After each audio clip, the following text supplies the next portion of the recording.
Dans la belle salle de l'hôtel Les Députés, les convives du FIED Yaoundé se sont rassemblés dans la soirée du 15 janvier 2026 pour un renouveau collectif de leur mental, de leur bien-être et de leur transformation. Brillamment dirigé par le coach Caroline Justine Gabomba, chef d'entreprise, le rendez-vous s'est enclenché par une salutation à la nation et au FIED, faite par le coach Paulin Noël et Léonel Tikahan, suivi d'un décret de bienvenue prononcé par le coach Oloa Chila Hélène. Au Cameroun, berceau de nos ancêtres. I commit myself, talk about health, happiness and prosperity to every person to whom I speak. Si nous venons ici jeudi après jeudi, c'est pas pour nous balader. Et certainement parce que ici, on a trouvé quelque chose qu'on a longtemps cherché. Asseyez-vous bien.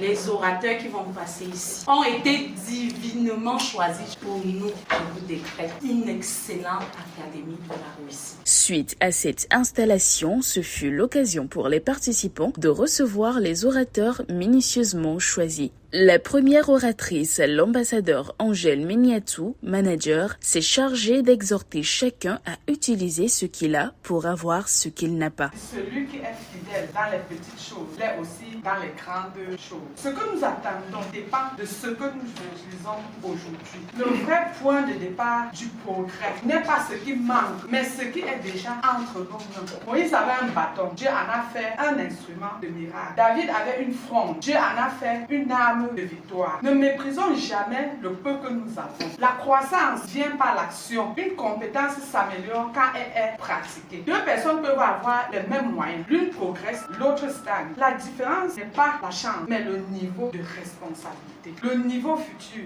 dépend de la discipline actuelle. La deuxième exhortation portée par le coach Hugues Maribuncha, chef de division à la BESC, s'est axée sur l'affirmation de soi. L'affirmation de soi, c'est la capacité de dire ce que je pense sans agresser. C'est cette capacité d'exprimer ce que je ressens sans me justifier. Une personne affirmée ne cherche pas l'approbation de tout le monde. Elle recherche la cohérence entre ce qu'elle est, ce qu'elle pense et ce qu'elle fait. Par exemple, quelqu'un vous surcharge constamment de travail. La soumission dira je me tais. L'agressivité va dire tu abuses. L'affirmation de soi dira j'aimerais t'aider mais je ne peux pas prendre plus de tâches sans compromettre mon propre travail. C'est de savoir dire non sans heurter.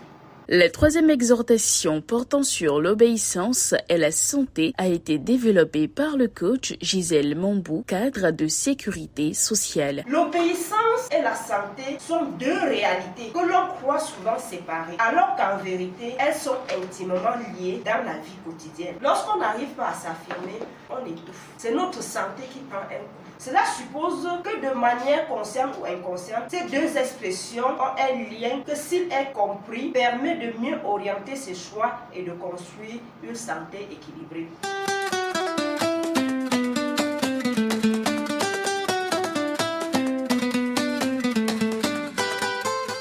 Après un bon moment de showtime, le coach Antoine Fomont, expert consultant en passation des marchés, s'est chargé de conduire les privilégiés dans un appel à contribution. Nous ne pouvons pas être là avec une association que nous adorons. Nous laissons notre association en rouge et nous estimons que nous aurons de l'argent dans nos poches. Si nous voulons avoir beaucoup d'argent, utilisons ce que nous avons maintenant. Nous aurons ce que nous n'avons pas. La soirée s'est achevée sur une vibrante séance de programmation conduite par le coach Jacqueline Sylvie Bissa, promotrice du restaurant Shekina Nature.